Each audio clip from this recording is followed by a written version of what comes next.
Treatment organiser പരീക്ഷയുടെ ഭയങ്കര important ആയിട്ടുള്ള ഒരു ജനറൽ നോളജ് ടോപ്പിക്കാണ് സസ്റ്റൈനബിൾ ഡെവലപ്മെന്റ് ഗോൾസ്. അപ്പൊ അതിൽ വരുന്നതാണ് നമ്മുടെ ട്യൂബർകുലോസിസ് എലിമിനേഷൻ പ്രോഗ്രാം കൂടി. അതുകൊണ്ടാണ് നമുക്കിത് പഠിക്കേണ്ടി വരുന്നത്. അപ്പോൾ സസ്റ്റൈനബിൾ ഡെവലപ്മെന്റ് ഗോൾസിന്റെ ഷോർട്ട് ഫോം SDG എന്നാണ് കേട്ടോ. അപ്പോൾ ഇതിന്റെ ഡീറ്റെയിൽസ് അല്ലെങ്കിൽ ഡീറ്റെയിൽഡ് ആയിട്ടുള്ള ക്ലാസ് ഒക്കെ ഡോക്ടർ അശ്വതി ക്ലാസ് എടുക്കുന്നുണ്ട്. അപ്പോൾ അതിന്റെ വാട്സപ്പ് ലിങ്ക് ഒക്കെ നമ്മൾ കമന്റ് സെക്ഷനിൽ കൊടുത്തിട്ടുണ്ട്. നോട്ട്സ് എഴുതിയെടുക്കാൻ ബുദ്ധിമുട്ടുള്ളവർക്കാണെങ്കിൽ നമ്മൾ ഒരു റാങ്ക് ഫയലും കൂടി ഇറക്കുന്നുണ്ട്. അപ്പോൾ അതിന്റെ ഡീറ്റെയിൽസ് എല്ലാം നമ്മൾ കമന്റ് സെക്ഷനിൽ കൊടുത്തിട്ടുണ്ട്. അപ്പോൾ സസ്റ്റൈനബിൾ ഡെവലപ്മെന്റ് ഗോൾസ് എന്നറിയപ്പെടുന്ന അതിന്റെ മറ്റൊരു പേരാണ് ഗ്ലോബൽ ഗോൾസ് എന്ന് കേട്ടോ. രണ്ടും സെയിം ആണ്. നമ്മൾ SDG എന്നാണ് കോമൺ ആയിട്ട് പറയുന്നത്. SDG സസ്റ്റൈനബിളിന്റെ എസും ഡിയും ജിയും കൂടെ ചേർന്നാണ് SDG എന്ന് ഉദ്ദേശിക്കുന്നത്.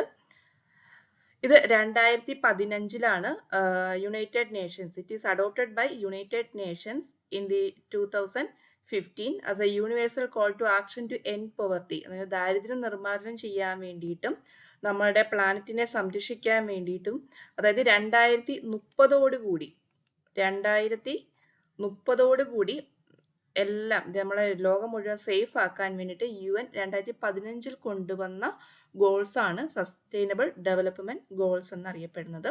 ടോട്ടൽ നമ്പർ എത്രയാണെന്ന് ഓർത്ത് വെക്കണം, 17. ഡീറ്റെയിൽ ആയിട്ട് മറ്റേ ക്ലാസ്സിൽ പറയുന്നതാണ് ഡോക്ടർ. ഇത് എന്തൊക്കെയാണെന്ന് ജസ്റ്റ് നോക്കിയാൽ മതി. നിങ്ങൾ പേരൊന്ന് ഓർത്ത് വെച്ചാൽ മതി. നോ പവർട്ടി, അതായത് ദാരിദ്ര്യം ഇല്ലാതിരിക്കുക. 2030 ലോകത്ത് ദാരിദ്ര്യ നിർമ്മാർജ്ജനം, അതാണ് ഒന്നാമത്തത്. രണ്ടാമത്തത് സീറോ ഹങ്കർ, ആർക്കും എന്താണ് വിശപ്പോ അല്ലെങ്കിൽ ഫുഡിനൊന്നും ക്ഷാമമൊന്നും ഉണ്ടാവാൻ പാടില്ല. മൂന്നാമത്തത് ഗുഡ് ഹെൽത്ത് ആൻഡ് വെൽബീങ്, എല്ലാവർക്കും നല്ല ആരോഗ്യം. ആദ്യത്തേത് ദാരിദ്ര്യം, മൂന്നാമത്തേത് ഫുഡിന്റെ zero hunger, next good health and wellbeing. നാലാമത്തേത് ക്വാളിറ്റി എഡ്യൂക്കേഷൻ. ക്വസ്റ്റ്യൻസ് എക്സാമിന് വരുന്ന ഇങ്ങനെ ആയിരിക്കും. സസ്റ്റൈനബിൾ ഡെവലപ്മെന്റ് ഗോൾസ് എത്ര നമ്പർ ഉണ്ട്, ഏത് വർഷത്തോടു കൂടിയാണ് ഇത് എൻഡ് ചെയ്യേണ്ടത്. അതേപോലെ ഇപ്പൊ നാലാമത്തെ നമ്പർ SDG 4 എന്താണ് പറയുന്നത്, അപ്പൊ എന്താണ് ക്വാളിറ്റി എഡ്യൂക്കേഷൻ. SDG 5 എന്താണ് പറയുന്നത്, ജെൻഡർ ഈക്വാലിറ്റി, ഒരേ ലിംഗസമത്വം എന്ന് പറയുന്നത് ജെൻഡർ ഈക്വാലിറ്റി. നെക്സ്റ്റ് ആറാമത്തത് ക്ലീൻ വാട്ടർ ആൻഡ് സാനിറ്റേഷൻ, ശുദ്ധജലം എല്ലാവർക്കും കിട്ടുന്നത്, ക്ലീൻ വാട്ടർ ആൻഡ് സാനിറ്റേഷൻ. ഏഴാമത്തത് അഫോർഡബിൾ ആൻഡ് ക്ലീൻ എനർജി, നമ്മുടെ എനർജി സംരക്ഷണം അല്ലെങ്കിൽ ഊർജ്ജ സംരക്ഷണം ഒക്കെ ആയിട്ടുള്ള കാര്യങ്ങൾ.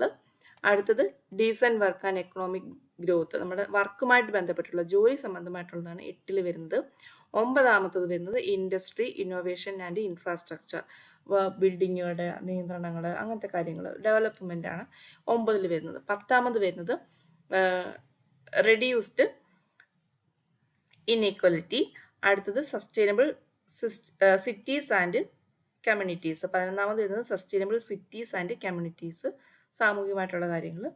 12ാമത് വരുന്നത് റെസ്പോൺസിബിൾ കൺസപ്ഷൻ ആൻഡ് പ്രൊഡക്ഷൻ, പ്രൊഡക്ഷനും അതിൻ്റെ ആഹാരത്തിൻ്റെ നിയന്ത്രണങ്ങളും ഫുഡൊക്കെ വേസ്റ്റ് ആക്കാതിരിക്കുക അങ്ങനത്തെ കാര്യങ്ങൾ. 13ാമത് വരുന്നത് ക്ലൈമറ്റ് ആക്ഷൻ, ഇതൊക്കെ സ്ഥിരം ചോദിക്കുന്നത് കേട്ടോ. 13 climate action. 14 life below water, aquatic കാര്യങ്ങൾ, സമുദ്രത്തിന്റെ ഉൽപ്പന്നങ്ങൾ അങ്ങനത്തെ കാര്യങ്ങൾ. 15ാമത്തത് ലൈഫ് ഓൺ ലാൻഡിലുള്ള ജീവിതങ്ങൾ. 16ാമത്തത് peace justice and strong institutions, peace means യുദ്ധങ്ങളൊന്നും ഇല്ലാതെ സമാധാനമായിട്ട് ജീവിതം. 17ാമത്തത് പാർട്ണർഷിപ്സ് ഫോർ ദി ഗോൾസ്. ഇത്രയാണ് ഈ 17 എണ്ണമാണ് സസ്റ്റൈനബിൾ ഡെവലപ്മെന്റ് ഗോൾസ് എന്നറിയപ്പെടുന്നത്. ഇത്രയും എണ്ണം പഠിച്ചു വെക്കണം, ഇത് ഏതെങ്കിലുമൊക്കെ എക്സാമിന് ചോദിക്കുന്നതാണ്. ഈ ഡയഗ്രാം അത് തന്നെയാണ് ഉദ്ദേശിക്കുന്നത് കേട്ടോ. ഓരോന്നിനും നമ്പർ കൊടുത്തിട്ടുണ്ട്, അത് വെച്ചിട്ട് നമുക്ക് പറയാവുന്നതാണ്.